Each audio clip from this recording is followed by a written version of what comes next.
The city of Los Suenos is plagued with gun violence. It's obvious to us as soon as we arrive on our first call. The very first thing that we see in that mission is a man lying shot on the concrete. As we continue along in our journey, we'll only bump into more and more brutality. Students lying motionless on a library floor. Patrons at a local nightclub piled lifelessly on one another. It's grisly, but it's a gruesome reminder of how the illegal weapons trade in Los Suenos directly impacts the lives of thousands. The criminal infrastructure of this city makes it exceptionally easy for anyone to get their hands on illegal guns, and we've fought back against this network a lot in the past. We stopped some of the weapons from being manufactured in ends of the earth. We stopped them from being transported in greased palms, but we still haven't been able to find the place where these weapon deals actually go down. And as we'll find out later, this operation goes a lot deeper than just guns.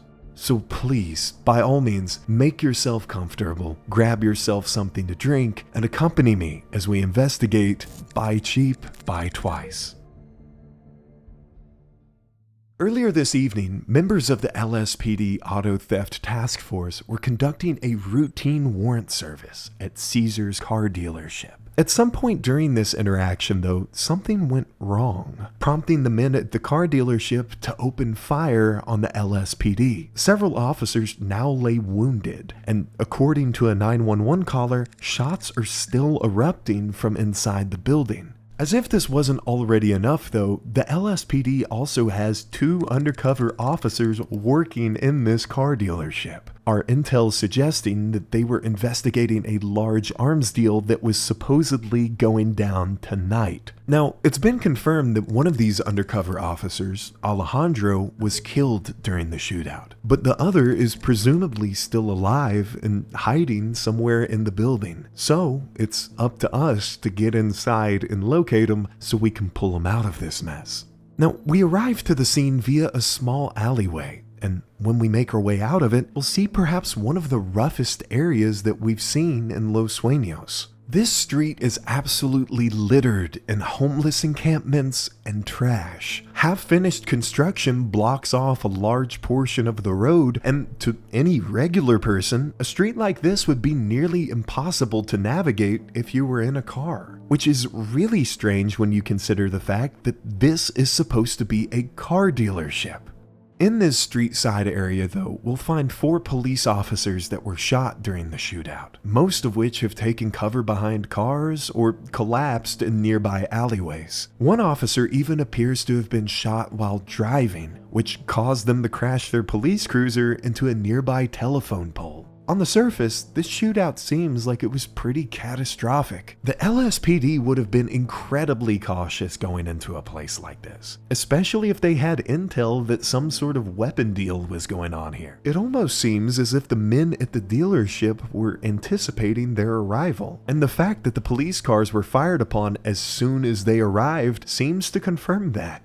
Moving past all of this, though, we'll find ourselves standing in front of the dealership's car lot, where we can actually see an oddly familiar graffiti tag on a nearby wall. The last time that we saw this spider was on one of the DVD cases at Amos Vol's mansion, which, if that's something to go off of here, it doesn't bode well for the rest of this mission.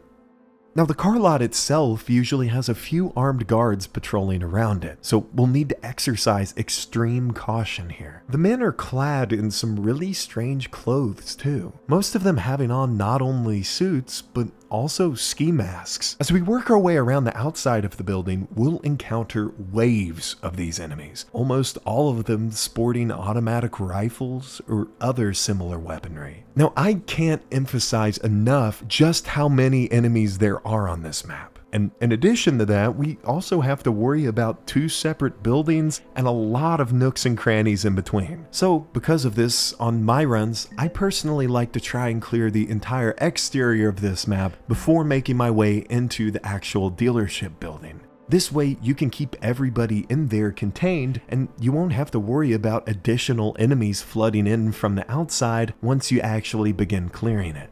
Anyways though, once we clear the outside, we'll actually find some interesting pieces of lore that are worth discussing. The most evident of these probably being the amount of Port Hoken vehicles that we see. Throughout the car lot, we're able to find 4 separate vehicles with the port's decal on the side. And strangely enough, none of these trucks seem to be delivering cars or car parts either. From what we can tell, all they really seem to be carrying are plain cardboard boxes. As if this wasn't weird enough though, one of the trucks actually features that same spider graffiti from earlier on the back of it, indicating to us that there might be something more sinister at hand here. We'll need to keep this information in our back pocket and keep moving though, because right now we still have an entire property to clear. After we've taken care of all the enemies outside though, we'll find ourselves standing in front of the door to the warehouse, where we will predictably find even more enemies. And after engaging these suspects, we'll see that this warehouse was the place where that big weapons deal was going down. On the hood of one of the cars, we'll find what appears to be cocaine in a plastic package, as well as a briefcase filled with $100 bills. And sitting across from it is what else but another Port Hoken car, the trunk of which holds 3 duffel bags filled with cash.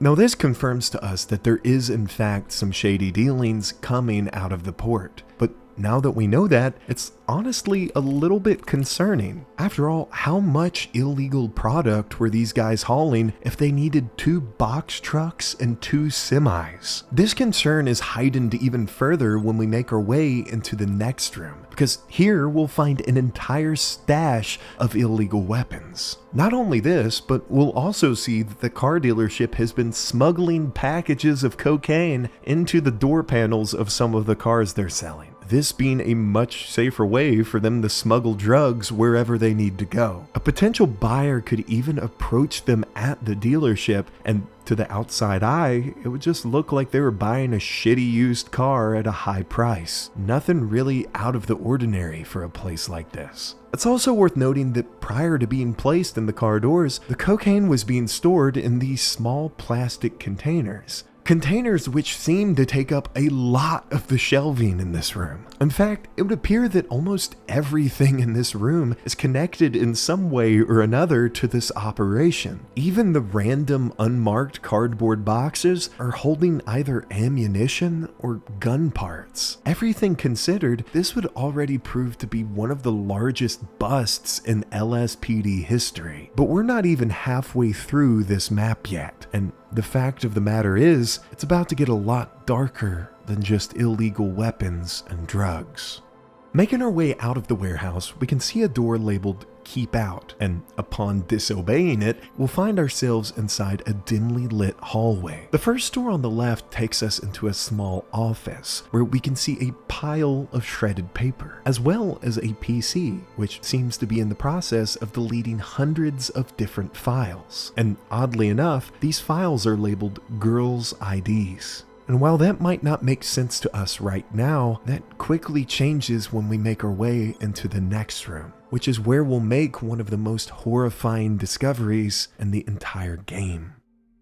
The floors are covered in shredded papers, and a mountain of cardboard boxes nearly divides the room in half. A nearby desk sits cluttered and hectic, and as we take a closer look, we find papers labeled Clientele Product Information, which go on to catalog the bodies of young women as if they were livestock. The bottom of these sheets even having a notice regarding the product's condition. On a nearby bulletin board, we'll find what we've suspected all along. Port Hoken is evidently ground zero for this entire operation. Although it doesn't just stop at weapons or drugs, it also includes human trafficking as well. Interestingly, we'll also see that symbol of the spider again, and as we'll come to find out later, this is a symbol that this trafficking group uses regularly. So from here on out, for clarity's sake, we're going to refer to the group operating out of the port as the Spider.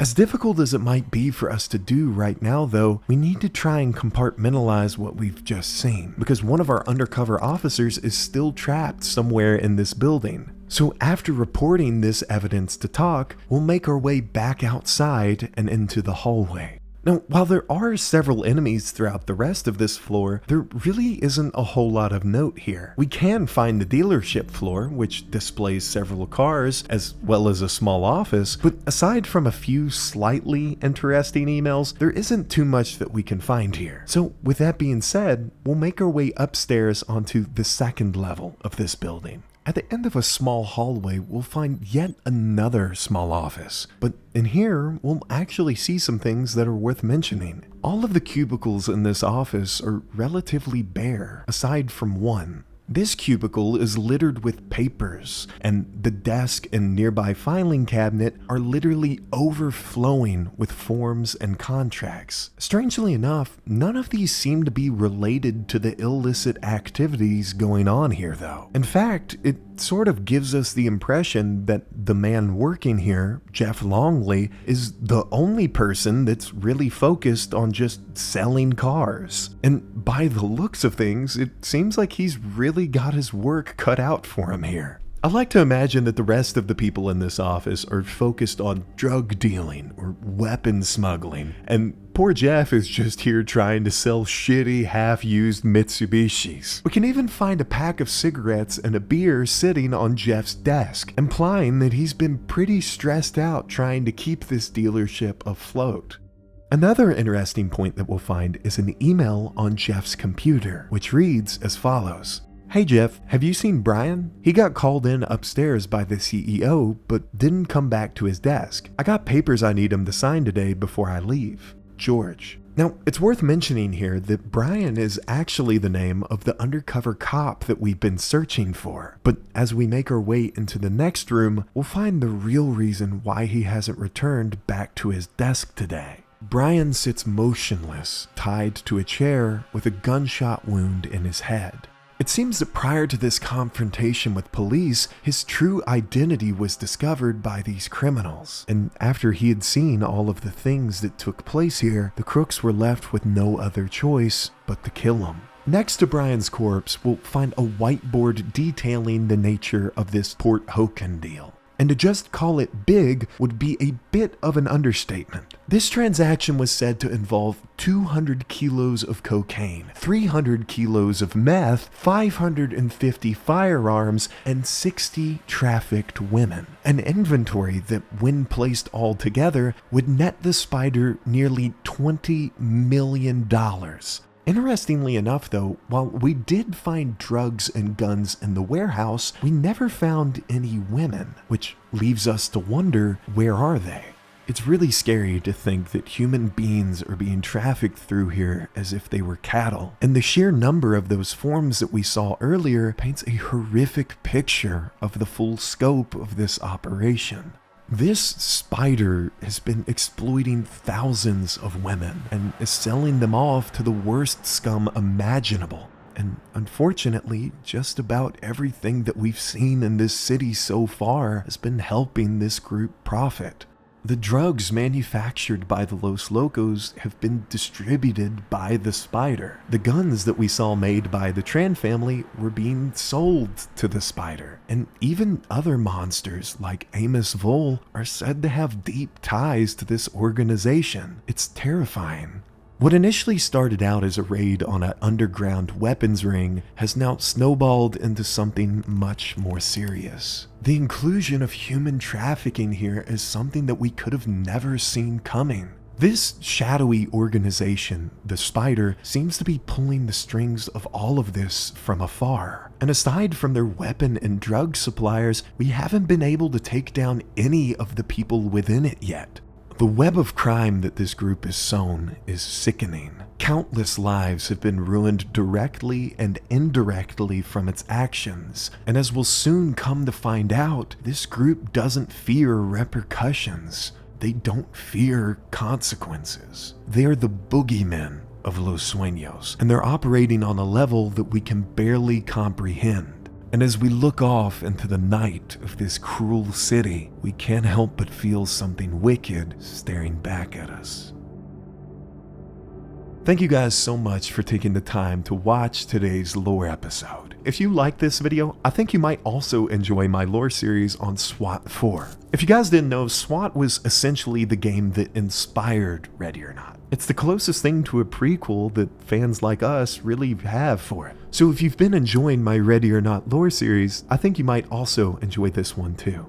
Finally, I'd just like to give a huge shout out to all of my Patreon supporters and channel members, who you'll see listed at the side of the screen here. For just $1 a month, you too can have your name listed in all of my upcoming videos, and potentially read aloud, like Star Spangled Fox, John Portergill, Smack, Not Captain, Spider168, and Shadow.